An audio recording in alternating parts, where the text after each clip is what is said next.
At 77, I was taking 6 different painkillers every day. 6. And I had no idea they were slowly destroying my body from inside out. My doctor kept prescribing them, the pharmacy kept filling them, and my children kept bringing them to me. Mom needs her medicine, they'd say. But what none of us realized was that these pills, meant to help me, were actually causing damage that almost cost me my life. I'm not alone. Every day, thousands of seniors over 70 are taking medications that their doctors prescribe without understanding the hidden dangers. These aren't rare side effects buried in fine print. They're serious, life-altering risks that affect nearly 40% of seniors taking long-term pain medications. And the most frightening part? Most doctors never fully explain these risks to their older patients.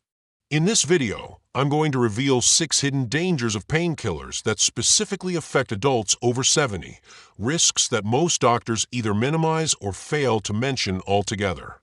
From the silent damage to your organs, to the frightening cognitive effects that can be mistaken for dementia, to the dangerous falls and fractures that can leave you permanently disabled.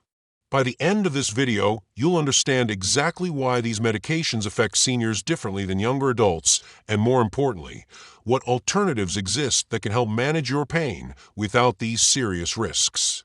This isn't about scaring you. It's about giving you the information you need to protect yourself or someone you love.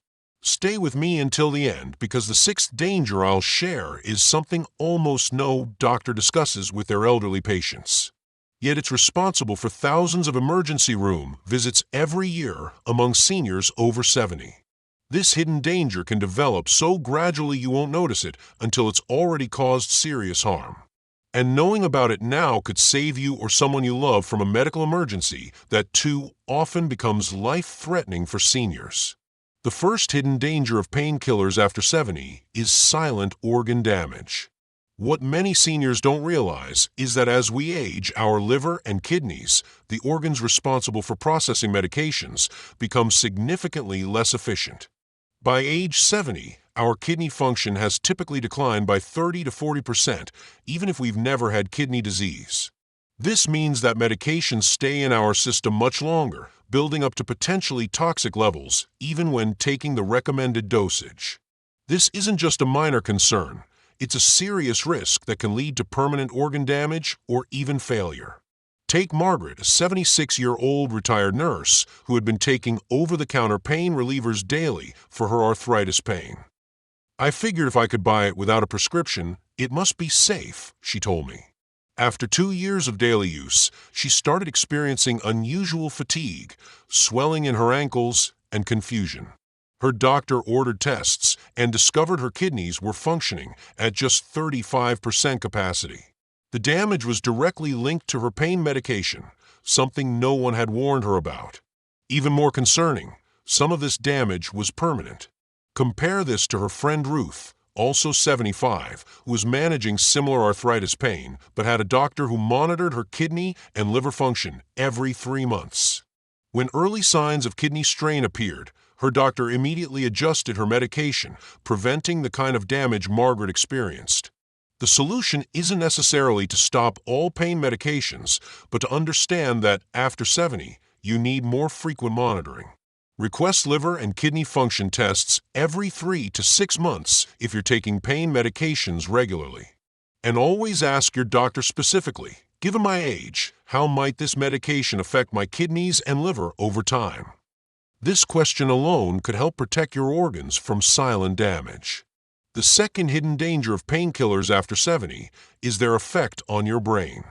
Many people don't realize that certain pain medications, particularly opioids and even some over-the-counter options, can significantly impair cognitive function in older adults. What's most frightening is that these changes are often mistaken for dementia or normal aging, when they're actually medication side effects that could be reversed. William, an 82-year-old former accountant, started taking prescription painkillers after back surgery. Within 3 months, his daughter Jane noticed alarming changes. Dad started forgetting conversations we'd just had. He couldn't balance his checkbook, something he'd done his entire life. We thought he was developing Alzheimer's, she explained. After seeing a geriatric specialist, they discovered that his cognitive symptoms were almost entirely caused by his pain medication. When they switched to a different approach for managing his pain, his mental clarity returned within weeks. Then there's Robert, 79, who was taking multiple medications for chronic pain. His family didn't question his increasing confusion until he got lost driving to the grocery store he'd visited weekly for decades. By the time they realized his medications were causing the problem, he had already been in a minor car accident and lost much of his independence. The brain becomes more sensitive to medication effects after 70, particularly those that cause sedation or affect neurotransmitters. Even medications labeled non-drowsy can accumulate in older systems and affect thinking, memory, and coordination. If you or a loved one is taking pain medications and notices any changes in thinking, trouble finding words, forgetting recent events, confusion about time or place, don't simply accept it as getting older. Ask your doctor specifically about the cognitive effects of your pain medications and request a medication review to see if any could be affecting your brain. If you're still watching this video and finding these insights valuable, please comment number 2 below to let me know you're here. If you haven't subscribed yet, I recommend you subscribe and turn on the bell so you don't miss any videos. Your support helps us continue creating good content to inform and inspire you. Now, let's move forward with the third hidden danger. The third hidden danger of painkillers after 70 is the dramatically increased risk of falls, often leading to fractures that can permanently change your life. Many pain medications cause dizziness, affect balance, lower blood pressure when standing, or impair coordination. For a younger person, these might be minor inconveniences, but after 70, they can lead to catastrophic outcomes.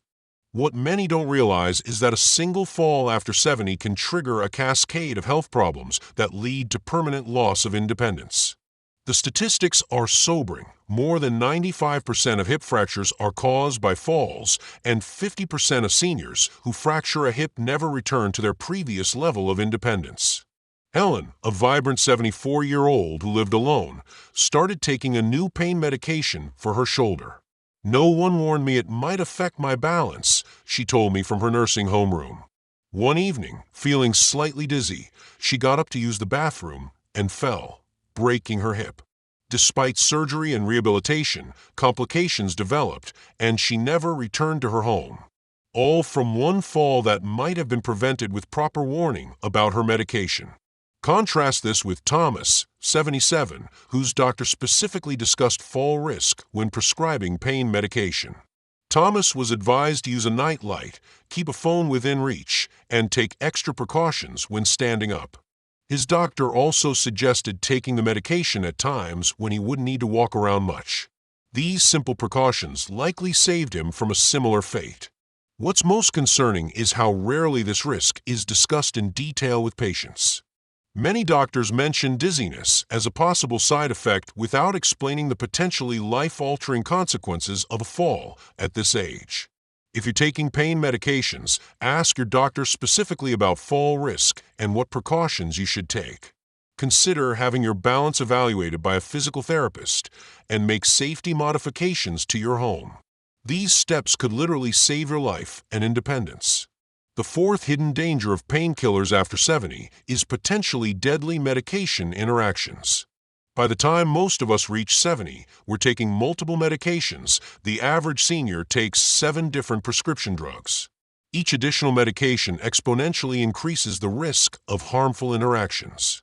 What makes this especially dangerous is that many doctors don't fully check for these interactions, particularly when medications are prescribed by different specialists.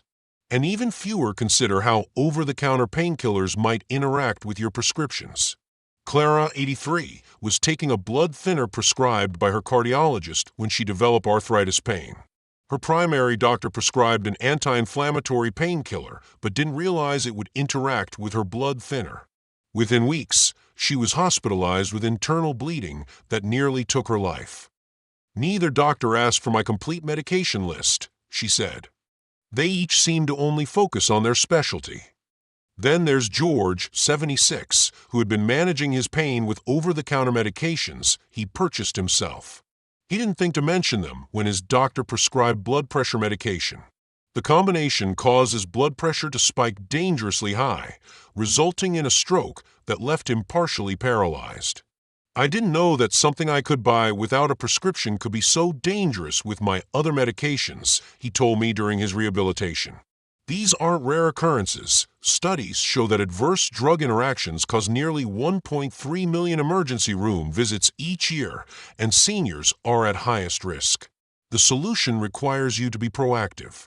Create a complete list of all medications you take, prescription, over-the-counter, vitamins, and supplements. Take this list to every doctor's appointment and specifically ask, could any of these interact with each other?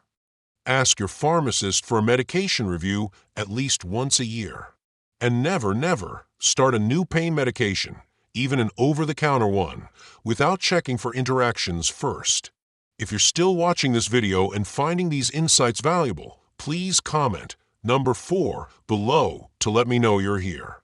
And if you haven't subscribed yet, I recommend you subscribe and turn on the bell so you don't miss any videos. Your support helps us continue creating good content to inform and inspire you. Now, let's move forward with our fifth hidden danger. The fifth hidden danger of painkillers after 70 is the increased risk of dependency and tolerance, a risk that works differently in older bodies than younger ones. Many seniors are shocked to discover they've developed a physical dependency on their pain medication, even when taking it exactly as prescribed. What doctors rarely explain is that after 70, our bodies process these medications differently. The brain becomes more sensitive to certain drugs, particularly opioids, while simultaneously developing tolerance faster, meaning you need more medication to get the same pain relief. James, a 78-year-old retired teacher, was prescribed opioid painkillers after a back injury. My doctor said to take them as needed for pain, he recalls. After 6 months, he tried to stop taking them but experienced what he described as the worst flu of my life, along with intense pain rebound. He wasn't abusing his medication. He was physically dependent on it, something no one had warned him might happen. Contrast this with Eleanor, 81, whose doctor explained the risk of dependency from the start. Her pain management plan included scheduled medication holidays where she would temporarily reduce her dose under medical supervision to prevent tolerance. She also used alternative pain management techniques on these days. This approach allowed her to maintain effective pain control without constantly increasing her dosage. The most troubling part of this danger is the shame many seniors feel. I was raised to believe that addiction was a moral failing, explained Martha, 84. When I realized I couldn't stop my pain medication without getting terribly sick, I felt like I'd done something wrong. I was too embarrassed to tell anyone. This shame keeps many seniors from seeking help when dependency develops. If you're taking pain medication, particularly opioids, have an honest conversation with your doctor about the risk of physical dependency. Ask for a clear plan to prevent tolerance, including alternative pain management strategies. And remember, developing dependency on a medication taken as prescribed is not a moral failing. It's a physiological response that your doctor should help you manage. The sixth and perhaps most dangerous hidden risk of painkillers after 70, the one most doctors never discuss, is that they can mask critical warning signs of serious conditions. Pain is your body's alarm system, alerting you that something needs attention. When you silence that alarm without addressing the underlying cause, you might be ignoring something serious. This danger is particularly insidious because it seems like the medication is working, the pain disappears. But underneath, the problem causing the pain may be worsening without you realizing it. Barbara, 75, had been taking strong painkillers for what she thought was persistent back pain. For months, the medication kept her comfortable enough, though she needed increasingly higher doses. What no one realized was that her pain wasn't from normal aging or arthritis. It was a symptom of bone cancer that continued to advance while the painkillers masked her symptoms. By the time she was properly diagnosed, the cancer had spread significantly, limiting her treatment options. Then there's Richard, 82, who used over-the-counter anti-inflammatories for stomach discomfort. The medication reduced his pain, but it was actually masking the symptoms of a developing ulcer. When he finally went to the hospital with severe bleeding, doctors discovered the ulcer had been worsening for months while his pain medication had been hiding the warning signs.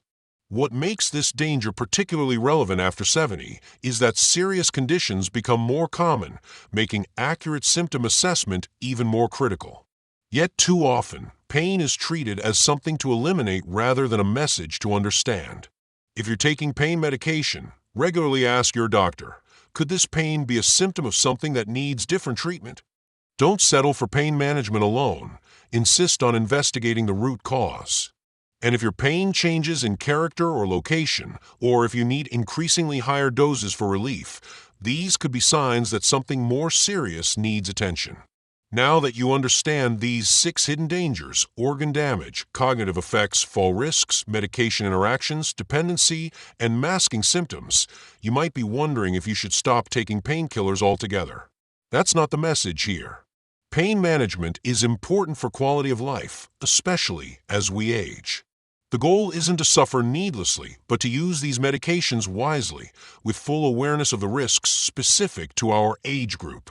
What's most important is to be an informed advocate for yourself or your loved ones. Ask specific questions about these risks. Request regular monitoring. Explore complementary approaches like physical therapy, appropriate exercise, acupuncture, or meditation that can reduce your need for medication. Remember Margaret, whose kidneys were damaged.